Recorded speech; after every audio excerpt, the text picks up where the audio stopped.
कहानी की शुरुआत में मंजू नाम की एक औरत को दिखाया जाता है जो बहुत ही परेशान लग रही है। दरअसल वो अपनी कहानी किसी को सुनाने जा रही है और अपने पास्ट को याद करके वो बहुत दुखी है क्योंकि ऐसा उसके साथ पहली बार हुआ है। अब कहानी को साल पीछे जाती है जहां हम मंजू को देखते हैं जो अपनी माँ और जुड़वा बहन दोस्त के साथ ब्रेकफास्ट कर रही है।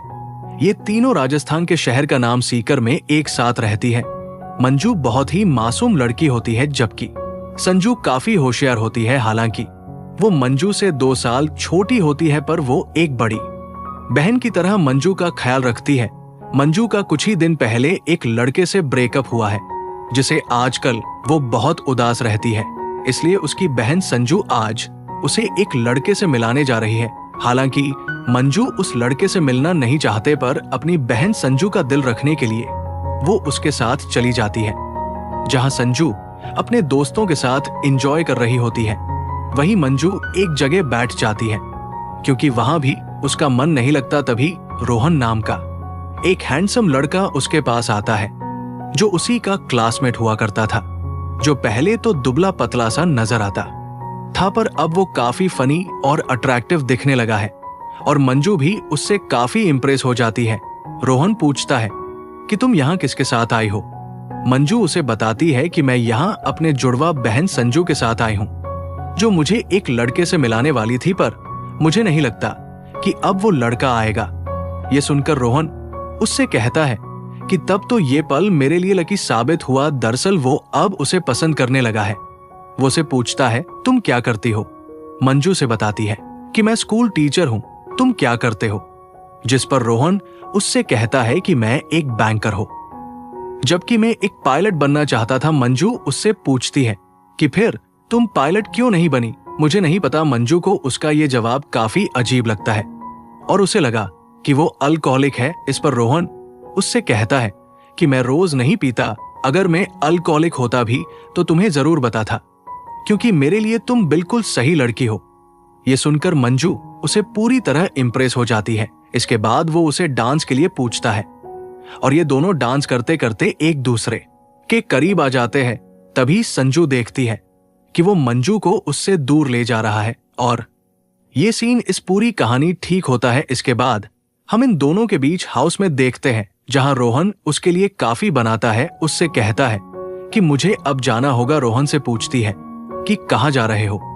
इस पर वो उसे कुछ नहीं बताता। ये देखकर मंजू थोड़ी कंफ्यूज रह जाती है। उसे लगा कि शायद अब उससे कांटेक्ट नहीं करेगा पर साथ ही वो बहुत खुश थी क्योंकि कई दिन बाद उसकी वीरान से जिंदगी में वृद्धि से हैंडसम लड़के ने एंट्री ली है। इसके बाद रोज उसे फोन करके ये पूछती है कि क्या तुम रोहन से दोबारा मिलना चाहती होगी। जिस पर मंजू कहती है कि मुझे नहीं पता। हाँ, अगर उसने मुझे दोबारा कॉल किया तो। मंजू का ऐसा जवाब सुनकर संजू उससे कहती है कि अगली बार उसने तुम्हें कॉल किया तो तुम उसे इग्नोर कर दो। पर मंजू बहुत ही मासूम होती है, वो उसे इग्नोर नहीं कर पाती बल्कि वो उसे अपना पूरा वक्त देती है जिससे इन दोनों के बीच मुलाकात शुरू हो जाती है। वो अपनी मॉम को बताती है कि रोहन लोगों में मुझे अपनी बीवी के रूप में इंट्रोड्यूस करता है जो कि मुझे बहुत अच्छा लगता है और उसकी ऐसी ही बातें मुझे उसके करीब ले जाती है और शायद मुझे उससे प्यार हो गया है। जबकि संजू उसकी बात से इत्तेफाक नहीं रखती हूं चुकी थी कि ऐसा जरूरी नहीं कि एक लड़का एक लड़की से प्यार करे तो बस में लड़की भी उससे प्यार करना शुरू कर दे, वो भी इतनी जल्दी। और मुझे नहीं लगता कि मंजू से प्यार करती है। जिसके जवाब में मंजू उससे कहती है कि मेरी उम्र की लड़कियां किसी को समझने में वक्त बर्बाद नहीं करती बल्कि रिश्ता निभाने में यकीन रखती है। कुछ दिन बाद हम मंजू को देखते हैं जो रोहन के साथ मुंबई घूमने जा रही है। आओ मैं तुम्हें एक नया लुक देती हूँ। दरअसल वो उसका हेयर स्टाइल चेंज कर देती है ताकि वो रोहन को सरप्राइज दे सके। मंजू को लगा कि रोहन को उसका नया लुक पसंद आएगा। प्रभाव से कहता है कि ऐसे हेयर स्टाइल्स मुझे पसंद नहीं आते। ये सुनकर मंजू थोड़ी अपसेट हो जाती है और उससे कहती है कि टेंशन मत लेना, ये कुछ दिन में वापस पहले जैसे हो जाएंगे। उसे देखकर समझ जाता है कि वह उससे क्या सुनना चाहती थी, इसलिए वो उसे कहता है कि कभी कभी मैं पागल जैसा बर्ताव करता हूं, तुम पर हर चीज सूट करती है, मेरा यकीन करो। जिस पर मंजू उसे सिर्फ एक स्माइल देती है। इसके बाद ये दोनों मुंबई घूमने जाते हैं, जहां रोहन उसके बारे में सब कुछ जानने की इच्छा जताता है कि उसे क्या पसंद है, वो क्या पढ़ती है, उसके फोन में फोटोज किसकी हैं, उसका एक्स बॉयफ्रेंड कौन था और वो अब कहाँ रहता है, जो कि मंजू के लिए तो बहुत केयरिंग भी था और थोड़ा अजीब भी, पर वो बहुत खुश थी। इसलिए एक दिन वो कहती है कि मुझे तुमसे प्यार हो गया है और मैं अपनी सारी जिंदगी तुम्हारे साथ गुजारना चाहती हूं। इसके बाद हम उसे एक डॉक्टर के पास देखते हैं, जहां उसे पता चलता है कि वो प्रेग्नेंट है, पर वो इतनी श्योर नहीं कि रोहन ये सुनकर क्या कहेगा, वो इस बच्चे को अपनाएगा कि नहीं। इस पर डॉक्टर उसे कहता है कि तुम इस बारे में अपने पार्टनर से बात करो। तभी हम रोहन को देखते हैं, जो ये सुनकर बहुत खुश है, पर वो चाहता है कि मंजू ये बात 3 महीने तक किसी को न बताए, यहां तक कि उसकी फैमिली को भी नहीं, क्योंकि उसे डर है कि ऐसा करने से होने वाले बच्चों को नुकसान होगा। हालांकि मंजू को उसकी बातें बहुत अजीब लग रही थी, पर वो बहुत खुश थी क्योंकि अब उन दोनों की शादी होने वाली थी। पर संजू को देखकर ऐसा नहीं लगता कि वो मंजू के इस फैसले से खुश नहीं है। फिर भी वो मंजू की खुशी की खातिर चुप रहती है। अब शादी के कुछ दिन बाद उन्हें पता चलता है कि रोहन का ट्रांसफर जयपुर के किसी रिमोट एरिया में हो चुका है, जिस पर उन दोनों को उसी जगह शिफ्ट होना पड़ता है। एक तरफ रोहन सामान पैक कर रहा होता है और दूसरी तरफ संजू उसे भरी निगाहों से देख रही होती है, क्योंकि वो मंजू को उससे दूर ले जा रहा है। उससे कहता है कि मुझे ऐसे मत देखो, मैं चाहकर उसे तुमसे दूर नहीं ले जा रहा, मेरा ट्रांसफर हो चुका है। इस पर रोल उससे पूछिए कि क्या तुम उसे वहां खुश रख पाओगे। उससे कहता है कि अगर तुम उसके जाने से उदास हो तो वो वहां कभी खुश नहीं रह पाएगी, बेहतर है कि तुम उसे अच्छे से विदा करो। इसके बाद हम मंजू को देखते हैं, जो रोहन के साथ में स्थिति में शिफ्ट हो चुकी है, जहां को कुछ महीने बाद उन दोनों को एक लड़की होती है और ये तीनों एक साथ बहुत खुश रहते हैं। तभी कहानी वर्तमान में दिखाई जाती है, जिसमें हम एक औरत को देखते हैं जिसे मंजू ये कहानी सुना रही थी। वो औरत उससे कहती है कि सब कुछ ठीक चल रहा था, फिर प्रॉब्लम क्या थी।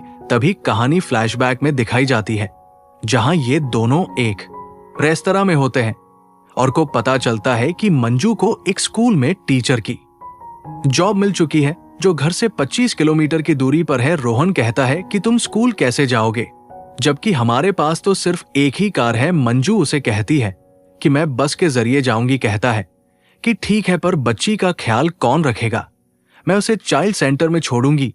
वे कहता है फिर भी तुम थक जाओगी। ये सुनकर मंजू ये कहती है कि मैंने बहुत आराम कर लिया है।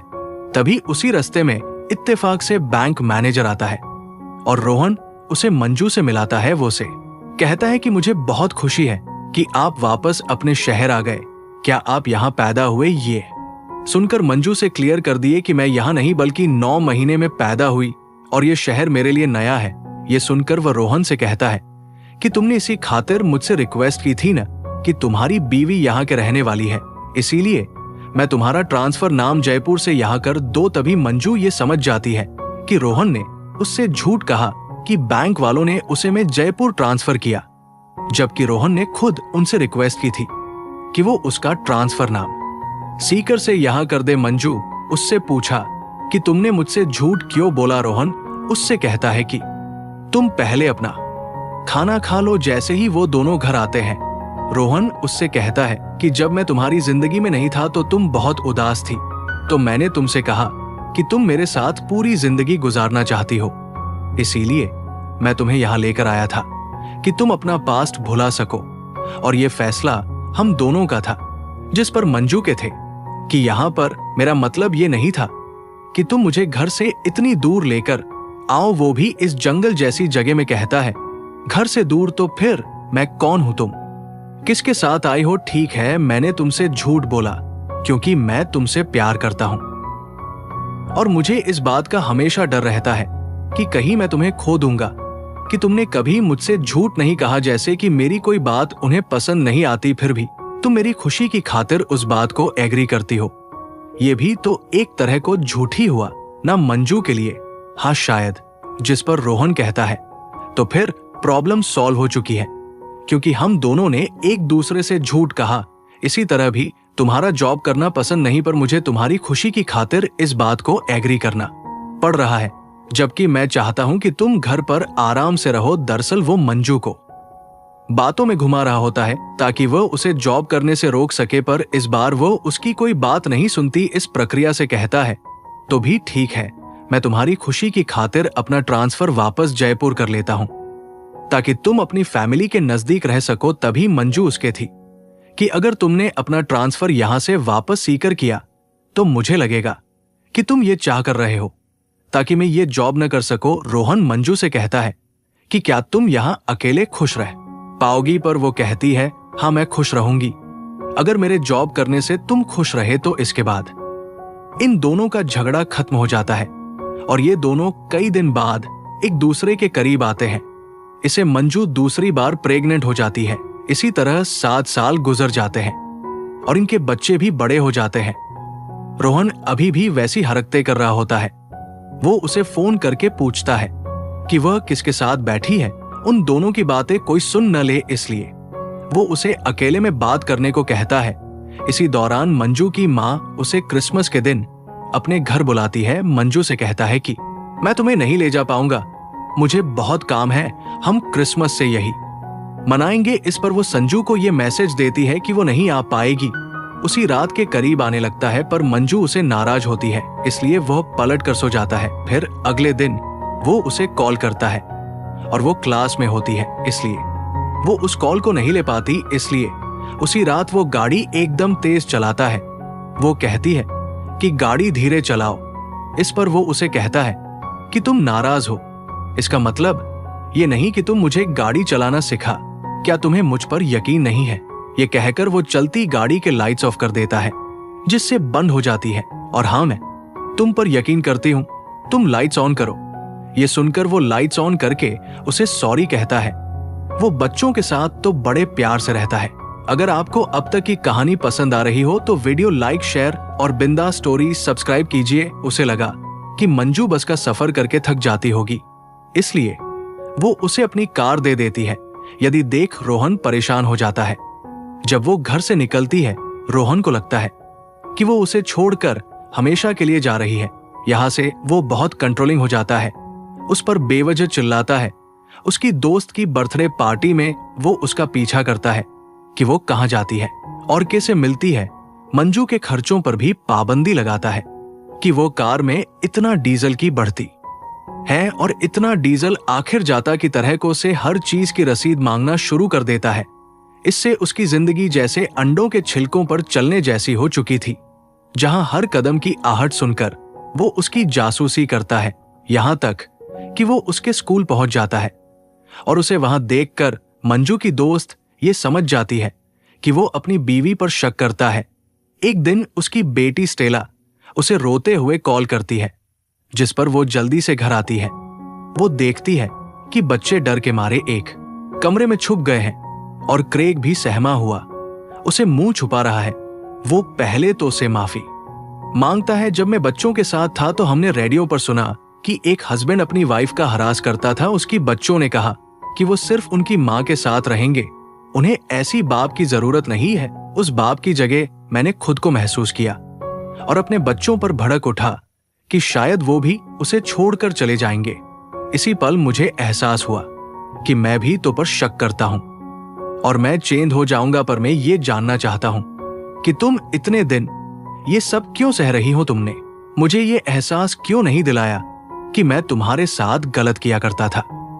जिस पर मंजू उससे कहती है कि अगर मैं तुम्हें ये बता देती तो तुम उस वक्त भी वैसे ही पागल हो जाते हैं जैसे कि अब हो चुके हो, यही सोचकर कि तुम मेरे साथ क्या गलत कर रहे थे, जबकि तुम खुद अब इस बात का एहसास हुआ है। ये सुनकर रोहन उससे कहता है कि अगर तुम मुझसे जरा सा भी प्यार करती तो तुम मुझे बताती कि मैं क्या गलत कर रहा हूं। और मुझे सबसे ज्यादा नापसंद तुम्हारे खामोशी है, जिसे मैं कभी समझ नहीं पाता। और इसी तरह तुम खामोश रही तो मैं एक दिन जानवर बन जाऊंगा और तुमसे कभी प्यार नहीं कर पाऊंगा। इसी पल मंजू को ये एहसास होता है कि उसने रोहन से शादी करके कितनी बड़ी गलती कर दी। उसे इस बात का रिग्रेट होता है और वो शर्मिंदगी के डर से ये बात अपनी बहन को भी नहीं बताती है और अब वो अपने फैसले के बोझ तले दब चुकी है।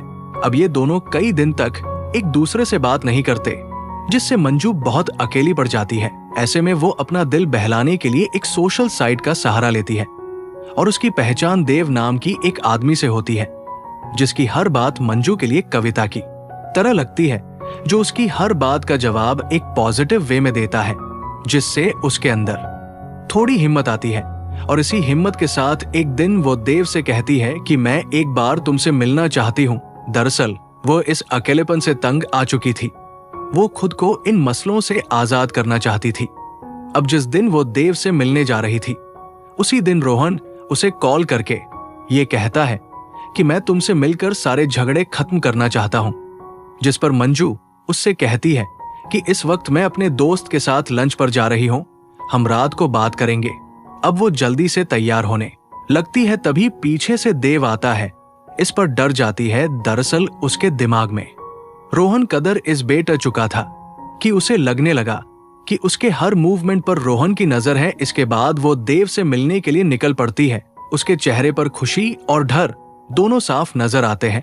आखिरकार वो उस जगह पहुंच जाती है जहां देव रहता है। क्योंकि एक रिमोट एरिया होता है, मंजू का बहुत अच्छे से वेलकम करता है, उसे जंगल की सैर कराता है, उसे आर्चरी सिखाता है। इसे इनके बीच नजदीकियां बढ़ने लगती है। इसी दौरान मंजू हो सकेगी है कि तुम रियल में और भी ज्यादा अच्छे लगते हो। तब ये दोनों एक दूसरे को किस करते हैं, पर इन दोनों को ये एहसास होता है कि ये गलत कर रहे हैं, मुझे जाना होगा वरना सब कुछ बर्बाद हो जाएगा। देव उसकी बात मानकर उसे छोड़ने के लिए जाता है। तभी मंजू का मन बदल जाता है और वो वापस उसकी तरफ लौट आती है। ये दोनों एक साथ क्वालिटी टाइम स्पेंड करते हैं, जिससे मंजू कुछ घंटों के लिए सारी परेशानियों से फ्री हो जाती है। वो उधर रुकना तो चाहती है, लेकिन घर पर बच्चे उसका इंतजार कर रहे होते हैं, इसलिए वो वहां निकल आती है। इन कपड़ों को पहनकर वो देव से मिली थी। उन कपड़ों को वो गैस स्टेशन के डस्टबिन में डाल देती है। अब घर आकर वो बच्चों से मिलती है। बच्चों से उसे पता चलता है कि रोहन उससे बहुत नाराज है और उसने बच्चों को ये बताएं कि वो और मंजू अलग होने वाले हैं। मंजू उसे कहती है कि ऐसा कुछ नहीं होगा। इसके बाद रोहन उससे पूछता है कि तुम कहां गई थी? मैं स्कूल में कुछ जरूरी पेपर चेक रही थी। इसके बाद में एक लंबी बात पर रोहन कहता है ठीक है, चलो मैं तुम्हारी बात मान लेता हूं। इसके बाद वो उसे हग करके उसके बाल देखता है, जो अभी भी थोड़े गीले हैं। फिर वो उसके कपड़े सूंघकर समझ जाता है कि वो नहाकर आई है। रोहन ऐसे में तोड़फोड़ करने लगता है और मंजू से पूछता है कि तुम किसके? साथ ही रोहन से कई बार ये बताती है कि मैं जंगल में एक लंबी वॉक पर गई थी ताकि हमारे रिश्ते के बारे में सुकून से सोच सकूं। रोहन कहता है अगर तुम सच कह रही हो तो बच्चों की कसम खाओ। वो कहती है कि इसमें बच्चों को बात मत करो, इससे उनकी सेहत पर असर पड़ेगा। इस पर रोहन कहता है कि तुम्हारे झूठ बोलने से इस रिश्ते पर जो बुरा असर पड़ने वाला है, उसका क्या, मेरे अंदर क्या कमी रह गई जिसे तुमने मेरे साथ ये किया? मैंने कभी तुम्हें ठीक नहीं किया और नहीं तो पर कभी हाथ उठाया। सच तो ये है कि तुम अपने बॉयफ्रेंड के साथ सोकर आई हो। ये कहकर वो स्पष्ट कर देता है और दिन में तो नॉर्मल रहता है, पर रोज रात को उसे जगह कर लगातार ये पूछना होता है कि उस आदमी का नाम क्या है, वो कहाँ रहता है और तुमने उसके साथ कितना वक्त बिताया। इसी तरह रोज जागने के कारण मंजू का सिर दुखने लगता है और नींद की कमी के कारण वो एक दिन क्लास में गिर जाती है। इसके बाद वो कुछ देर स्टाफ रूम में सो जाती है। फिर जैसे ही वो घर आती है, रोहन दोबारा से उसे पूछने लगता है कि वह किसके साथ थी। आखिरकार तंग आकर वो उसे बता देती है कि हाँ, मैंने तुम्हें चिट किया, अब मुझे सोने दो। ये सुनकर वो उस आदमी का नाम पूछता है। देव के बारे में उसे बताना नहीं चाहती, इसलिए वो सिर्फ उसे इतना कहती है कि वो कोई था। रोहन उसे नीचे ले आता है और मैं दिखाकर उससे पूछता है कि बताओ तुम उसे कहां मिली थी? अगर वो कोई स्ट्रेंजर था तो तुम मुझे कॉल करके बता दे कि तुम देर से आ रही हो, और तुम्हारा फोन तो कई घंटों तक ऑफ था। इससे क्या फर्क पड़ता है कि वो आदमी कौन था? मैं तुम्हारे साथ खुश नहीं थी, इसलिए मैंने तुम्हें चीट किया। जिस पर रोहन उससे कहता है कि अगर तुम चाहती हो कि हम साथ रहें तो तुम्हें उसका नाम बताना पड़। एगा ये समझकर कि शायद सच बताने से वो उसे परेशान करना छोड़ देगा, वो उसे देव के बारे में बता देती है। रोहन यहाँ भी नहीं रुकता, मंजू के साथ जानवरों जैसा बर्ताव करने लगता है और से पूछता है कि तुम उसके साथ कैसे सोई थी, ऐसे या फिर वैसे कैसे बताओ। मुझे इस पॉइंट पर लगा कि रोहन उसे जीते जी ही मार देगा, इसलिए वो पैरासिटामोल का पूरा डिब्बा खा जाती है। इसके बाद हम उसे हॉस्पिटल में देखते हैं, जहां रोहन उससे कहता है कि तुमने ये हरकत करने से पहले बच्चों के बारे में क्यों नहीं सोचा, जिस पर वो उससे माफी मांगती है कि शायद अब वो उसे परेशान नहीं करेगा और वो उसे वहां भी नहीं छोड़ता। दरअसल वो उसके बारे में किसी को बताना दे, इसलिए वो उसके आसपास ही रहता है। डॉक्टर उसे इस हरकत के बारे में पूछता है, पर वो डर के कारण उसे बता नहीं पाती। तभी वो देखता है कि मंजू बार बार रोहन की तरफ देख रही है, इसलिए वो उससे कहता है कि ठीक है, तुम घर जा सकती हो। इस पर मंजू घबरा जाती है और इसे कहते हैं कि मैं घर नहीं जाऊंगी। डॉक्टर वो समझ जाता है और उससे कहता है कि तुम परेशान मत होना, मैं कुछ दिन तुम्हें एक रिहैब सेंटर में रखूंगा, वहां तुम्हारे साथ एक और पेशेंट भी होगी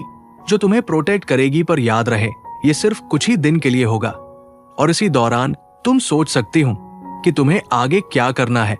अब जैसे ही वो रिहैब सेंटर पहुंची है, वो न सिर्फ कुछ पेपर्स और पेन मंगवा कर उसमें सब कुछ लिख देती है, जो शुरुआत से उसके साथ करता रहा है। इसके बाद वो संजू को कॉल कर कहती है कि मुझे तुम्हारी मदद चाहिए। अगले दिन संजू वहां पहुंच जाती है। उसे देखकर रोहन घबरा जाता है, पर वो उसे कहती है कि मेरी मंजू से बात हो चूंकि मैं बच्चों को अपने साथ ले जा रहे हूं ताकि तुम भी काम पर जा सको। इसके लिए रोहन भी मान जाता है। वो बच्चों को मंजू के पास ले जाती है और मंजू उसे वो लेटर पढ़कर संजू के आंसू निकल जाते हैं। आखिरकार वो ठीक होकर वापस घर आती है, क्योंकि वो आखिरी बार उसका सामना करना चाहती है, जहां वो उसे कहती है कि वो उससे तलाक लेना चाहती है। रोहन कई सवाल पूछता है, पर वो उसका कोई जवाब नहीं देती। इससे वो खुद पर अपना कंट्रोल खो देता है और उसका गला दबाने लगता है। तभी वो खुद को आईने में देखता है और जैसा कि उसने मंजू से कहा था कि इसी तरह तुम खामोश रही तो एक दिन मैं जानवर बन जाऊंगा और तुम मुझसे कभी प्यार नहीं कर पाओगे। ये सोचकर उसके अंदर की बची खुची इंसानियत जाग जाती है और वो उसे छोड़ देता है। वहीं मंजू भी उसके साथ बिताए हुए उन पलों को वहीं छोड़कर वापस सीकर आ जाती है। इसके बाद वो उस औरत के पास जाती है जिसे वो अपनी पूरी कहानी सुना रही थी, यानी कि वो अभी एक लॉयर है। अब हम उसे कोर्ट में देखते हैं जहां उसने तलाक की पिटीशन दर्ज की है। वही रोहन होश खो देता है, जो उसे मनाने की बहुत कोशिश करता है, पर वो उसकी तरफ देखे बगैर ही आगे निकल जाती है। और इसी के साथ ये कहानी खत्म हो जाती है। ये कहानी आजकल की कुछ लव मैरिज में हर तरफ से किए गए फिजिकल और मेंटल नुकसान होते हैं। इसमें एक औरत अपने फैसलों का बोझ उठाते हुए जुल्म सहने पर मजबूर हो जाती है। ऐसे हालात में चुप रहना काफी खतरनाक साबित हो सकता है और इस पर एक्शन लेना कितना जरूरी है, ये इस कहानी का संदेश है। उम्मीद है ये कहानी आपको पसंद आई होगी।